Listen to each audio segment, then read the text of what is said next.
Let's be brutally honest right now. That's a big question. I'm looking for someone who doesn't want to go to base camp, but they want to go to the very top. Whether it's here, India, New York. Civilization was born at happy hour. That's what wins. That's what stands out. That's what people are interested in. That's what I want to know. The Hospopreneurs Podcast with James Henderson. Unilever Food Solutions is one of the world's leading food service manufacturers and suppliers, operating in more than 75 countries with market-leading brands including Hellmann's, Continental, Streets, Lipton, T2, and Ben & Jerry's, just to name a few. Managing Director Yezdi Darawala oversees the Australian and New Zealand operations of the company and has been with the business for 29 years. He's a trained chef and has worked with hospitality groups in India, Switzerland, and Australia with a brief secondment to Ireland. He's a wealth of knowledge and a lovely guy. Hello and welcome to the show, Yezdi. Hello, James. Good to be with you. It's an absolute pleasure to have you on the show, and I am super excited to get into the interview today. As you know, the first question I like to ask is a crazy hospitality story or exceptional hospitality experience. So what does the term exceptional hospitality experience mean to you? I struggled with how to answer this and thought I'd best talk about my best dining experience. I have been to many good restaurants around the world, the Michelin restaurants and Hatted restaurants and all of those kinds of places. But when I'm asked this question, my best dining experience is a small mama and papa restaurant in a real suburban area in Spain that I happened to go to after a long factory visit. This was frequented by our factory personnel. We finished work around 3 p.m, had a late lunch, which just carried on late into the night. And it was a magical sort of experience of food, flavors, company, fun, drinks. And sort of to me, that really showcased that it's all about a combination of all of these things that makes the occasion for a diner. What was it about that? You mentioned it's the interplay of those components. You articulated some of those components. What is it about them coming together that really made that so magical? I think first is I had very low expectations. So sort of that always helps in setting the bar. But beyond that, everything was made with love. Everything was made fresh. Everything was made with passion. And it was simple. It wasn't sort of masked in heavy sauces and sort of rich food and more expensive ingredients, etc. It was simple fare, cooked lightly, nicely, with love and passion. And then, of course, it's sort of matching it with good wine. And then last but not the least, it's about who you are with and the camaraderie and sort of, it just makes the occasion. So it was a wonderful little occasion. How much of that experience then came down to ultimately what the venue has created to design that space for you? And I don't mean design the space as in just what you're seeing, but I mean the ambience, the staffing, the menu. How much of that is venue and how much of that is whatever you bring in and the company that you bring into the experience? Yeah. In this case, it was clearly more of the latter. So sort of, the restaurant was nothing fancy, sort of plastic tables and chairs kind of thing, and sort of mama cooking at the back and papa serving in the front, and simple food and those kinds of things. It wasn't a fine dining experience by any chance, but I would sort of rate that food as being up there with the best of fine dining restaurants in its output. The fact that my expectations were sort of to have a simple cardboard meal and sort of end up with something that was amazing helped in a long way. It's a powerful comment on that experience because it just demonstrates that you don't have to have an exceptional fit out or incredible even staffing or menu to provide that experience for guests. So how do you believe venues can potentially take a lesson away from that and then apply that? How can they create a space that allows guests to really flourish in their own way? Interesting. I think as soon as a restaurateur tries to adapt things to a formula, they lose the magic. Now in this era where the celebrity chef has got restaurants scattered around a city or around the world, as it may be, there is a lack of personalization. There is sort of, lack of passion. It's the name that's driving that can only go for so long.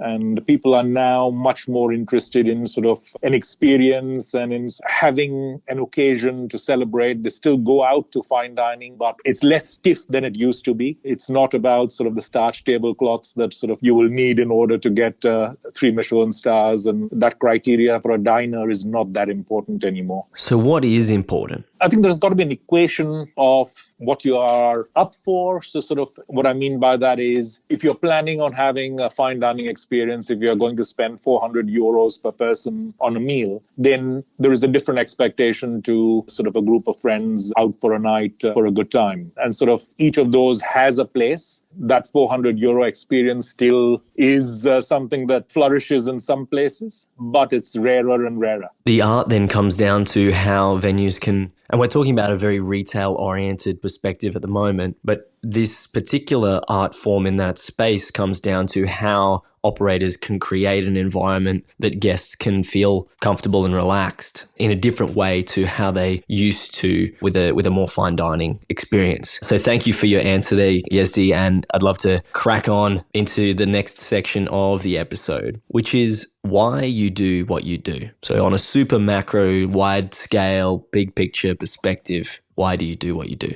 Food service is in my blood. I did hotel school after my schooling in India many, many moons ago. And that was from a lack of choice. It was a case of with the marks that I had, I couldn't get into engineering and medical and science and all of those kinds of streams. So hotel school happened to be one which I could get into. And I absolutely fell on my feet. I loved it. It became something that sort of changed my life. I worked as a chef in India, worked at the Taj Group of Hotels there and did my apprenticeship, and then I worked as a chef in Switzerland for a while, and then migrated to Australia where I worked as executive chef at the Park Royal in Sydney. And like a lot of chefs, didn't want to be a chef in my senior years. You do reach a stage of burnout and want to do something different. And looking at salespeople who called on you when you were a chef, you thought maybe that's something that you can do. And I joined Unilever. In that time, the company was called EOI Foods, Edible Oil Industries, a business that Unilever owned and operated. And it was the first time that Unilever was putting on end-user salespeople. So they wanted salespeople to call on chefs and introduce them to our products and promote the use of our products.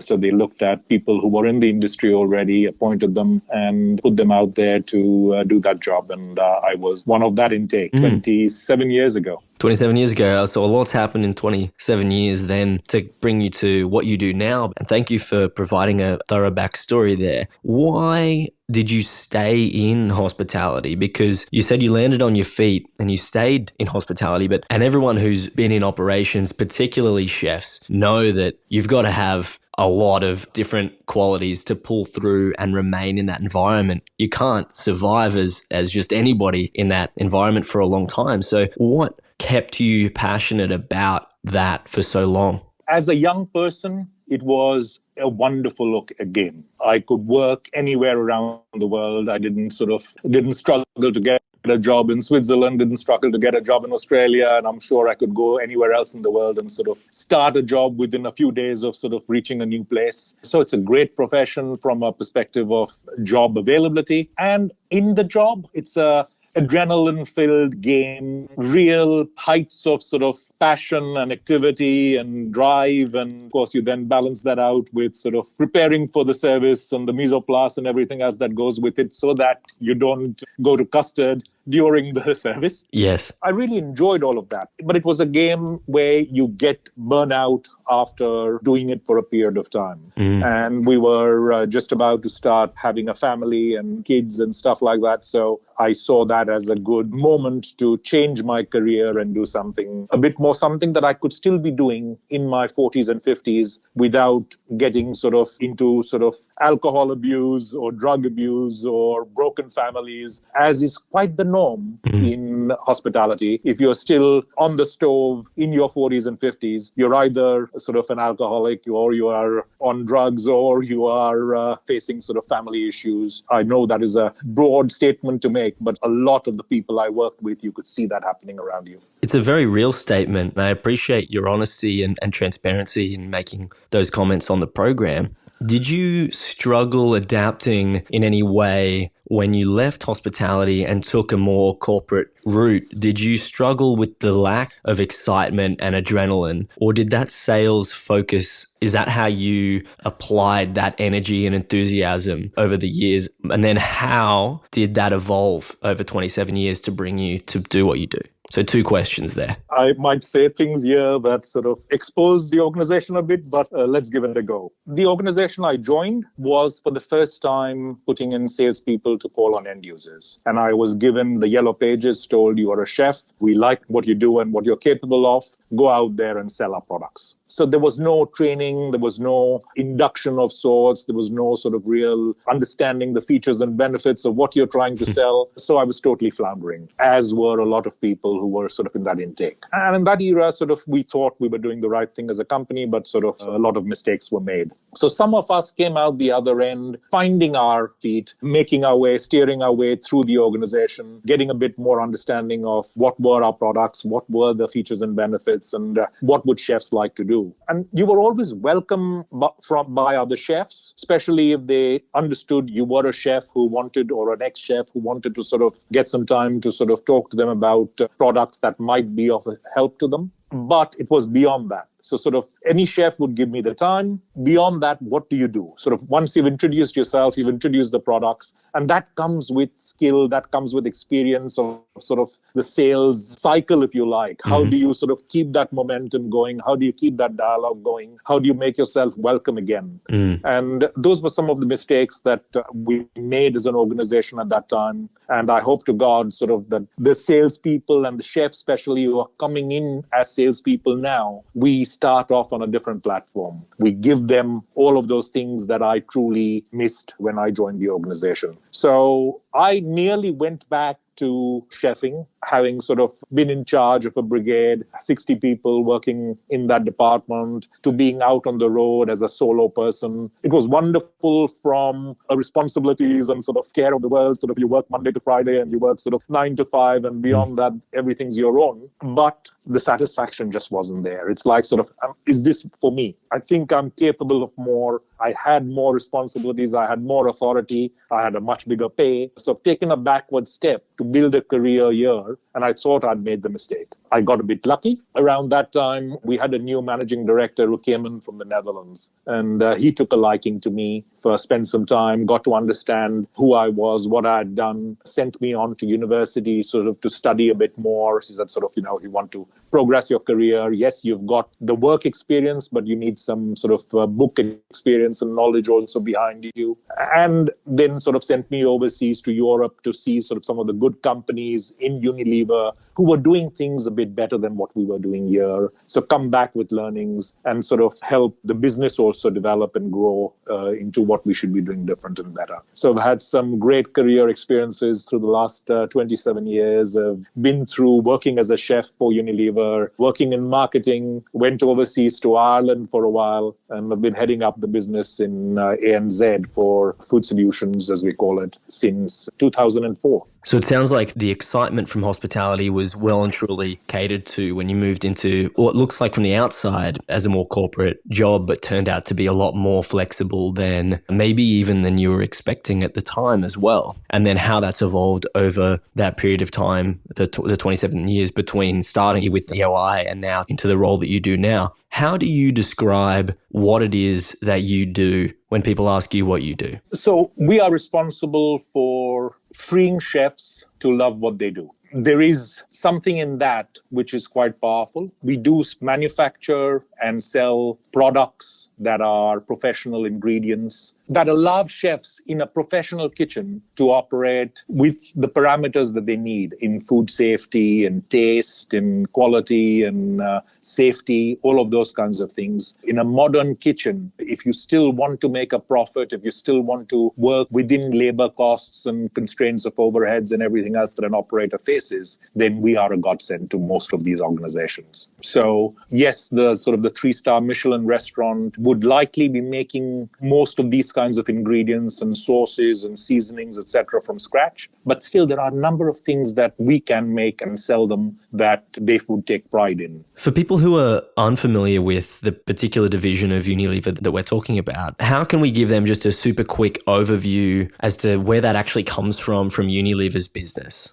Wonderful. So Unilever is a large FMCG company, Anglo-Dutch company, origins in a combination of making margarine and soaps. And the common ingredient was oils. So that brought the two businesses together. And that's now a big multi-local, multinational company that we work for. What Unilever saw was the future of food was going to be more out of home than in-home, bought in the grocery aisles around the world. The trends were there 20 years ago. Dual income households, people wanting to sort of experience food much more easier, not slave over it. All of those kinds of things are not just trends locally, but globally. And the retail aisles were only going to get tougher and tougher. So Unilever at that time acquired a company called Best Foods in 2001. Best Foods had a business that was focused on food service. It had its own P&L for food service, and it was dealing from the retail business with what was needed for chefs and operators in food service. So they were doing something smarter than Unilever and most food businesses. So even though Unilever acquired Best Foods, the attraction to Unilever for Best Foods was two big things. One is this food service focus. 40% of their turnover prior to the acquisition was in food service, and it was profitable and it was growing. Whereas Unilever, like most other manufacturers, had commodity-style businesses in food service that were divisions of the retail business. And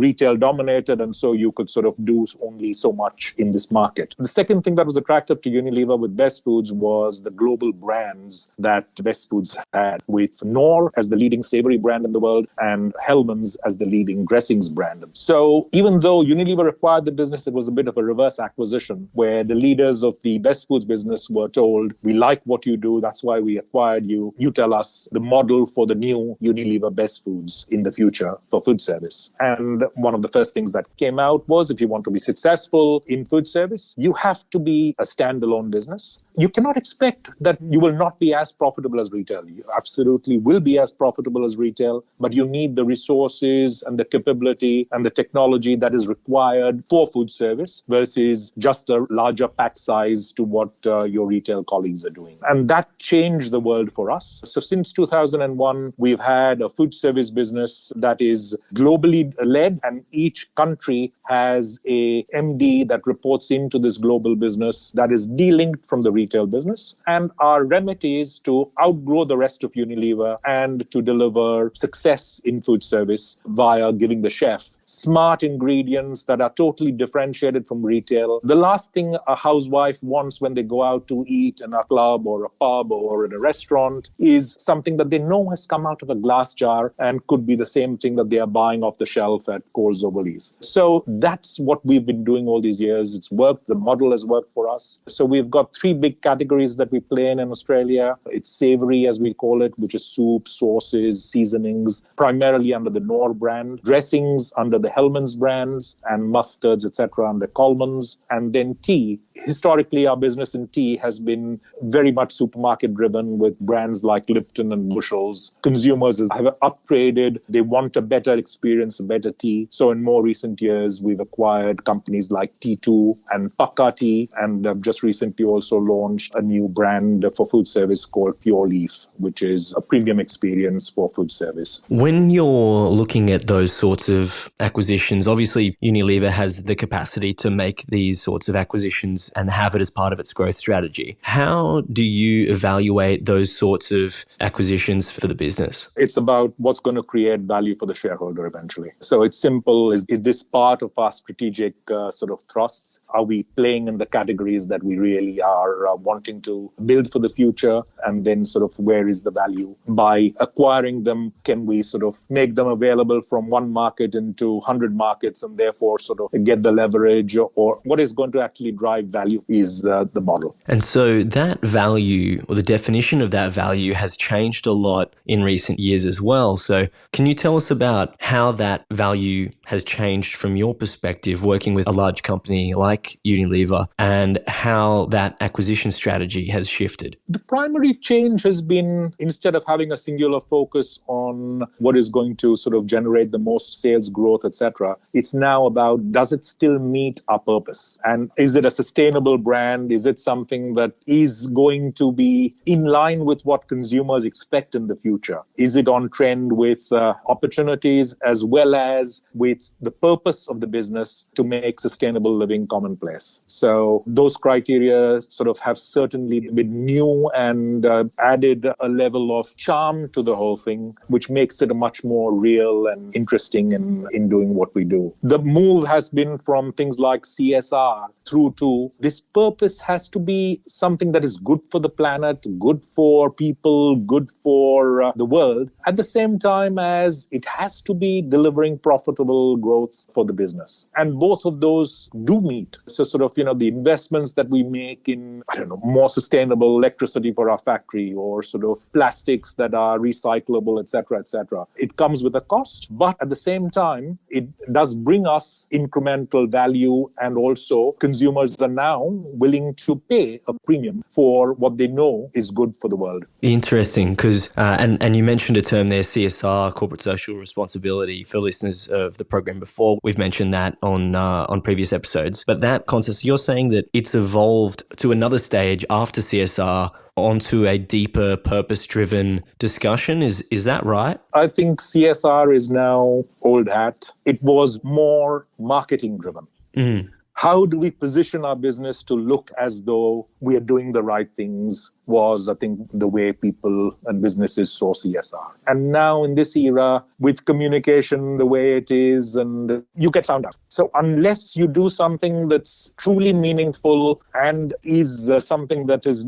beyond marketing hype, then you're wasting your time. How do you demonstrate to your stakeholders that the decisions that you're making are more than just marketing decisions? A lot of it is led by supply and demand. So sort of things like our tea, we source all our tea with Rainforest Alliance certification. I think previously it did not truly have a meaning. There were lots of different organizations which have all kinds of claims, and every manufacturer, in fact, came up with their own claims. Now things are a lot more standardized. These kind of global organizations give you credibility and a lot more policing of who you are and what you do to be able to use those certifications. That sort of, I think, has moved a long way there. Then it's also on what diners expect. So mayonnaise, that is a real mayonnaise, uses the same ingredients that a chef would in their own kitchen. Mm. But we are able to get that product with a 1-year shelf life, and it's safe. Whereas if a chef makes that in their own kitchen with HACCP regulations today, if they've used an egg that has sort of a shells that's got some contamination on it, it's not been pasteurized, etc., you can cause serious food poisoning and other issues like that. So chefs have had to move on and to use smart ingredients like that. Previously, most respectable chefs would make their mayonnaise from scratch. Now they're getting kinds of products that we sell, which are absolutely the same. There is no other additive in it other than what a chef use,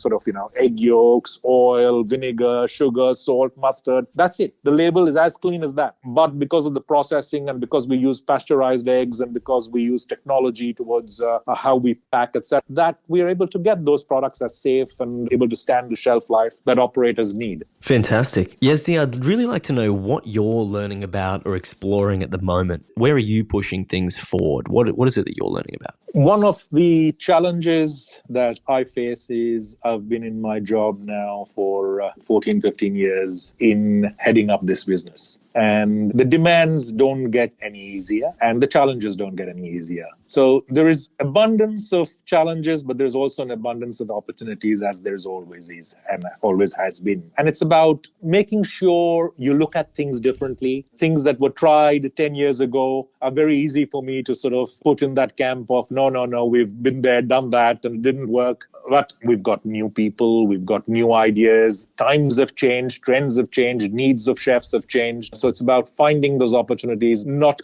killing ideas before they are given a chance to sort of be tested, and to then find the biggest opportunities, focus on them, eliminate the distractions, and get on with growing our business and happy customers. So what I'm hearing there is what you're learning about is how to stay robust and resilient and open-minded in that management space. How do you maintain that mentality to continue to be open to ideas from your own people?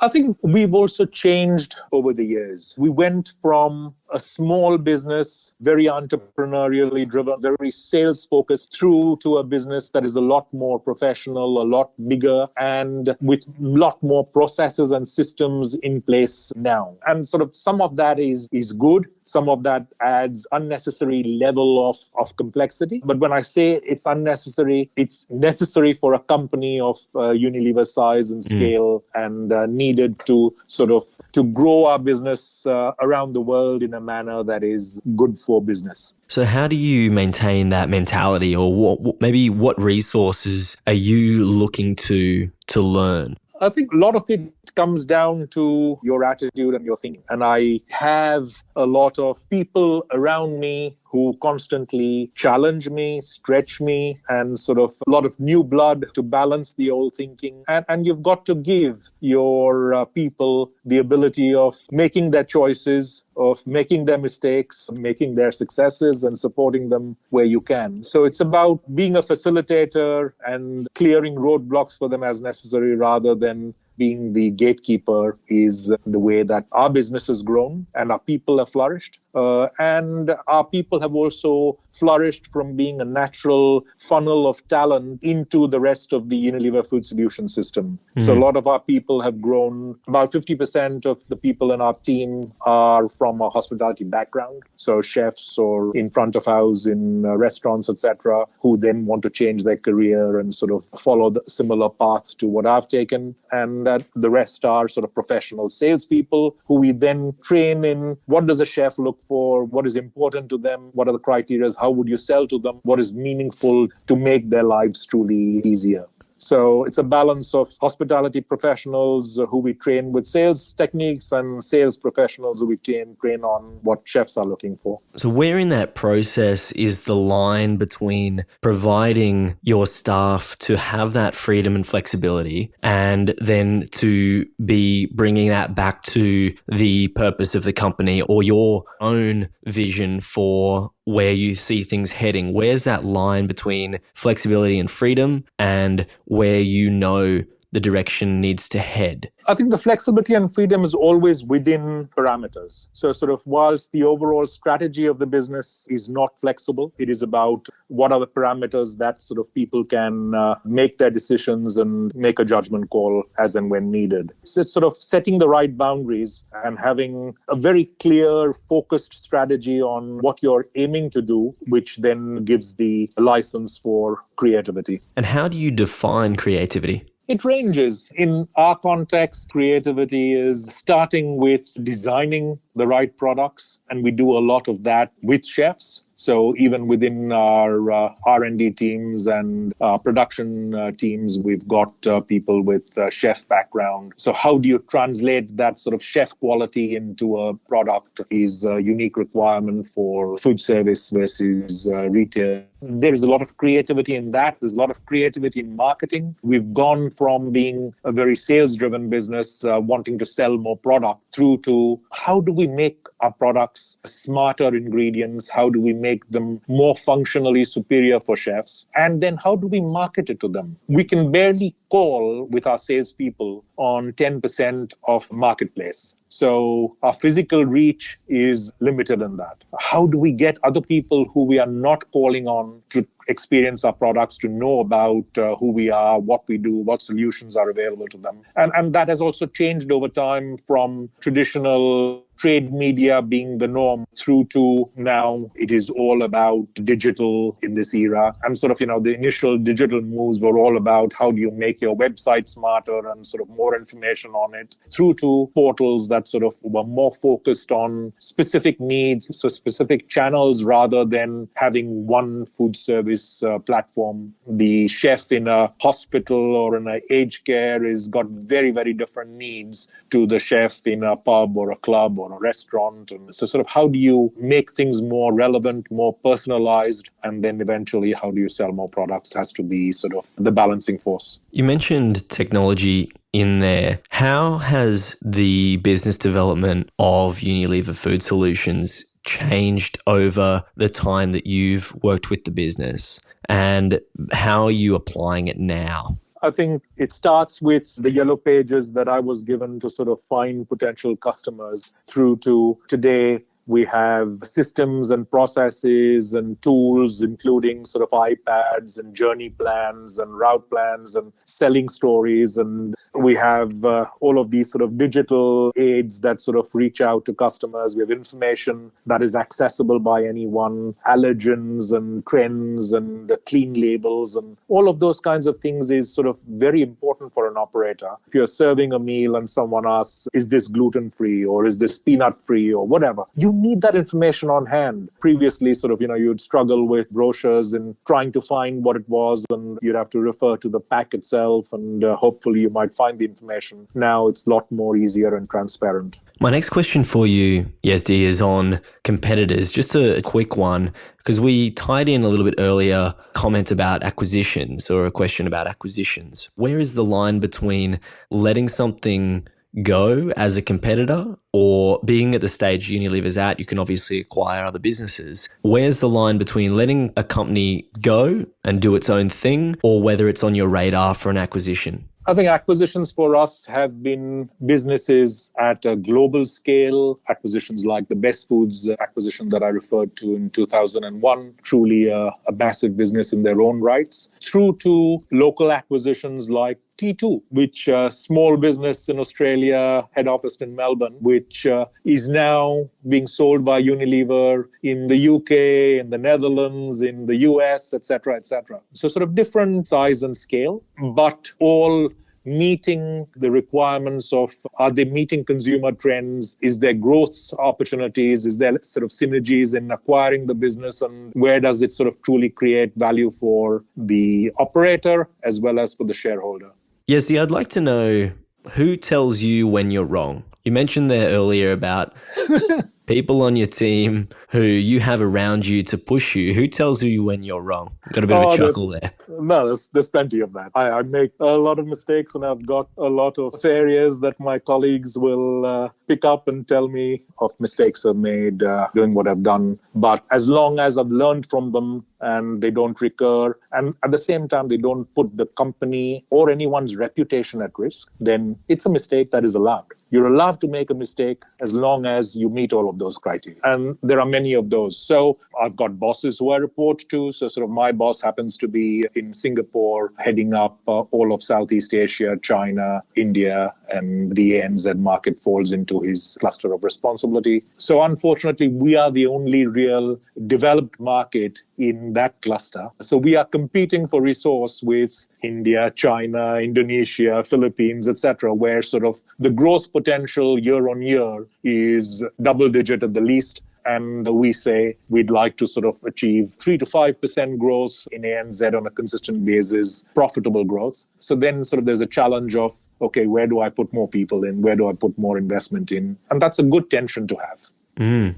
What is the point of greatest friction for you with Unilever Food Solutions at the moment? Maybe even what needs to change from a sociological perspective? What are you trying to change to alleviate that friction? I think we've moved from being a very small entrepreneurial business through to a business that is now larger and more complicated with more processes and more globalization. And that pendulum, I think, has swung a bit too far the other way. And it's time for a bit of balance to get that level of entrepreneurial flair back into our business, Our biggest competitors are not other multinationals in most markets. They are the small local players who are much more nimble, much more able to sort of make decisions very, very rapidly, very agile, low investment, easy, and good competitors. So if we are to compete with those competitors and sort of change our destiny, then this is about what is needed. So the business, to be fair, realizes that. We have something we now call an owner's mindset. So it's about sort of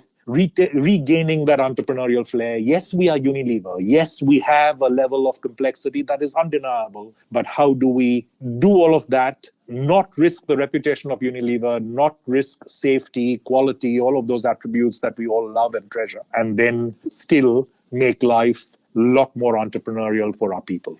Yazdi, there's another initiative that Unilever Food Solutions is involved with at the moment. Can you tell us a little bit more about that?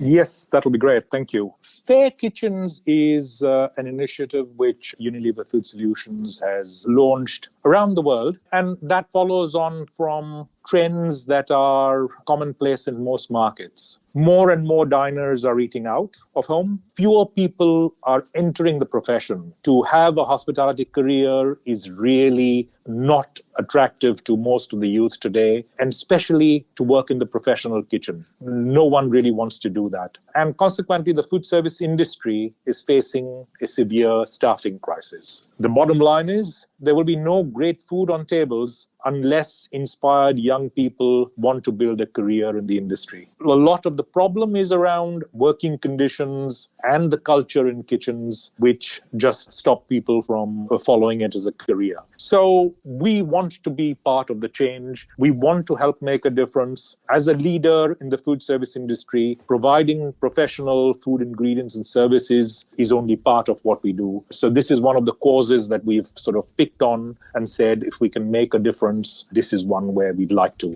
So staff sustainability is just as important as food sustainability in our thinking. What does that change look like, and how are you executing that shift? So firstly, it's about raising awareness. There is lots of media about chefs being underpaid or abused, or that old style of sort of bullying, etc. It's not something that can carry on into the future. The way that sort of chefs used to work, do what I say, sort of expletives, abuse in kitchens, expectation that apprentices are slaves, those kinds of things is what old hospitality people like me have gone through and experienced. And sort of it can't continue in today's world. So what we are wanting to do with Fair Kitchens is create this positive, sustainable workplace where staff well-being and fairness is as important as diner satisfaction. One really where everyone is respected, treated fairly, and work in teams. That is the vision. Now, what is happening now is there is an awareness campaign, a movement as such, which is happening in a lot of markets around the world, led by Unilever Food Solutions, but with like-minded sort of partners in it. And we've got ambassadors in the field, so people who see that as a cause they would like to support and sort of endorse. So sort of the movement is underway. The next stage that we'd like to take it to is some form of certification. So how can a diner make a choice saying, I can go to that restaurant tonight and feel comfortable that the staff here are sort of treated fairly and sort of are following the right practices. Now, we don't want to be, as Unilever Food Solutions, the police who say this restaurant is sustainable or this restaurant is a fair kitchen and this one is not. That is not our job in the world. That is not our place in the world. But what we're trying to do is create this system and process where a third-party auditor maybe can do something. So sort of on a global scale, we are trying to find a solution that ultimately becomes a diner-driven sort of process of certification. Fantastic. I have one last question for you today, Yazdi. I'd like to know who you'd like to hear on the show.